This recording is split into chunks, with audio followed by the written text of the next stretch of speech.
Hello and ahoy hoy everyone. Welcome back to another exciting edition of All Access. I'm Chris Sharnagle. And I'm Maria Brasco. The NCAA Atlantic Regional on November 16th, the Rowan University's men's cross-country team captured 11th place. The regional 8K course was at Letchwood State Park and included 39 teams. The profs were led by John Sunig, who finished 21st with a time of 25:38, followed by Tim Dole in 59th place at 26:21.4. and Rob Rolls at 67th place at 26:30.3. Mike Davies and Carlos Coronado were 85th and 108th respectively.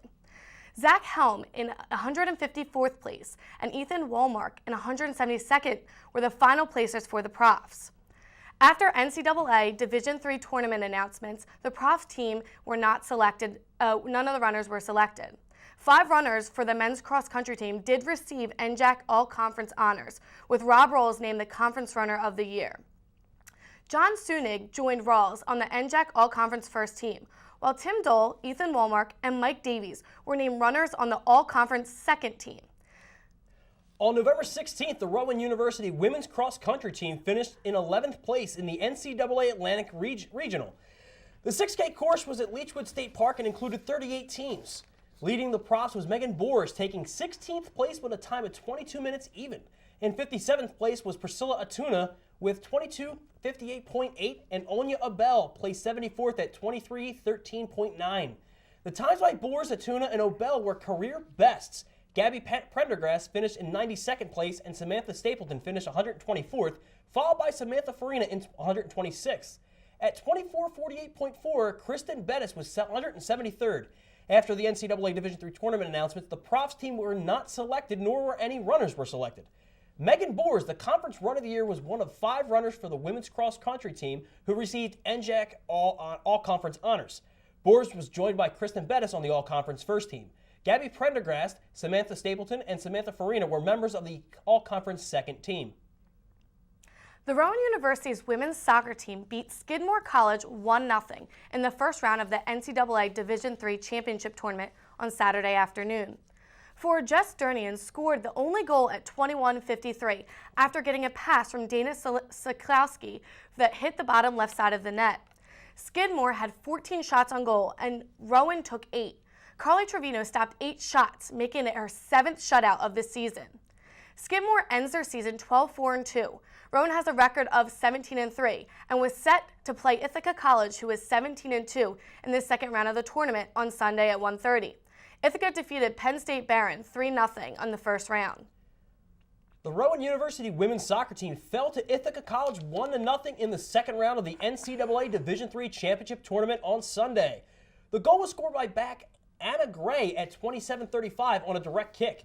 Goalie Beth Copachia, from Ithaca stopped 6 shots and had her 9th shutout. Profs goalie Carly Trevino had 2 saves.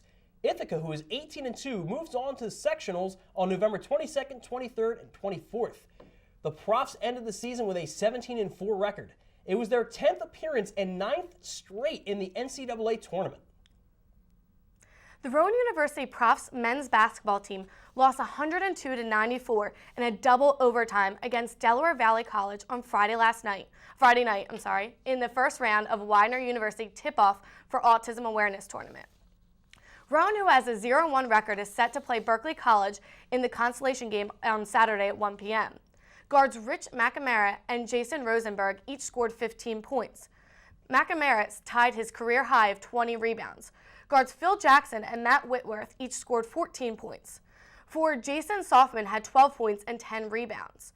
With 2 minutes and 3 seconds left in the second half, Rosenberg scored, bringing the Profs up 78-77. Delaware Valley made 2 foul shots at 1 minute and 21 seconds, putting them ahead 79-78. McNamara hit a free throw, tying the game at 79, bringing it to overtime. In the first overtime, the score ended with a tie at 84. In the second overtime, the Profs trailed 92-88. McNamara scored a 3-pointer with 3 seconds left, and Whitworth scored a three with 24 seconds left, making the score 194. 2 free throws ended the game. The basketball team would rebound, however, to pick up a win against Berkeley College, 89-60. Jason Softman led the way for the Profs with 17 points and was 7 for 7 from the field. Phil Jackson was right behind him with 11 points on the night. This win gives the Profs a 1-1 start to the 2013 campaign. The women's basketball team started the season off with a tough loss to Muhlenberg College by the final of 92-72. Kate Matthews was the lone prof to score in the double digits, putting up 15 points. The next closest scorer for Rowan was Allison Murphy with a mere 5 points. The ladies would then prepare to face Catholic University the following day. The Lady Profs would go on to get trampled on by the Catholic University by the embarrassing final score of 85-47. This time, Jade Bonder was the only prof scoring in double digits with 11 points. After an embarrassing year last season, the Lady Profs are off to yet another disappointing start this season. Rowan University defeated the College of New Jersey 45-21 on a Friday to claim a share of the New Jersey Athletic Conference Championship.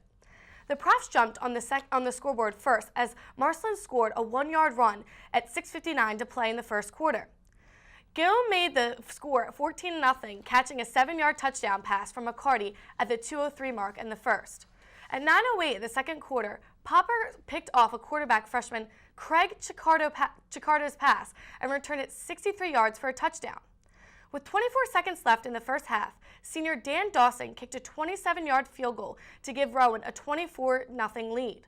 Marcelin scored his second touchdown with 8:44 to play in the third quarter on a 45-yard scamper. TC&J got on the scoreboard at the 5:35 mark as Sprengel caught a 6-yard touchdown from Marchesano to make the score 31-7. Pierce had a 40-yard touchdown run at 1:55 of the third quarter. Crusoe gave Rowan a 45-7 lead as he intercepted Marchesano's pass and returned it 55 yards for a touchdown with 1 second on the clock in the third. The Lions scored the only points of the fourth quarter as Marchesano hit a tight end, Chris Napoli, with 4-yard touchdown pass at the 10:17 mark. Young then scored from 11 yards out with 3:24 remaining, making the final score 45-21. Rowan finishes the regular season with an 8-2 overall mark and 6-1 record in the NJAC. The Lions are 5-5 overall, and they are 4-3 in the NJAC play. This is the Profs' 18th NJAC title and first since 2010. Our field reporter Elizabeth Brisser got a chance to talk with Coach Accorsi and with Whittler Marcelin. Coach, you just won the NJAC conference for the first time since 2006. How does it feel? It feels really good. I'm really happy for the players. They've worked really hard all year long. They overcame a lot of close games the last couple of weeks, some disappointing losses, but they came through today and did a great job. And what are your plans going into the NCAA tournament? Make a run, try to see what we can do, enjoy this for a day or so, and find out on Sunday who we play and make a run and see where we can go. So how does it feel to have over 1,200 rushing yards this season? Feels really good. Coming into the year, I set some goals, and that was one of them. So now, first time hearing that I've accomplished it, it makes things even better. It makes this a lot sweeter, too. And how does it feel to win the NJAC tournament for the conference? We wanted this so bad as a team. This is all we thought about for the whole week, put everything off, and just focus on this one game. We put everything since the Wesley game when we lost the week before to Mooresville, and we knew if we make a run, we can get this. We knew that we're the best team in this conference. Tonight we had to prove it by scoring 45 points. All right, thank you so much, and best of luck to you in the tournament. Thank you. Rowan also earned the NJAC's automatic berth to the NCAA Division III Championship Tournament. They will play Endicott College in the first round Saturday, November 23rd at home. It will be the 15th appearance. Coming up next is our Rowan Roundtable segment with Liz Brisser, so stay tuned.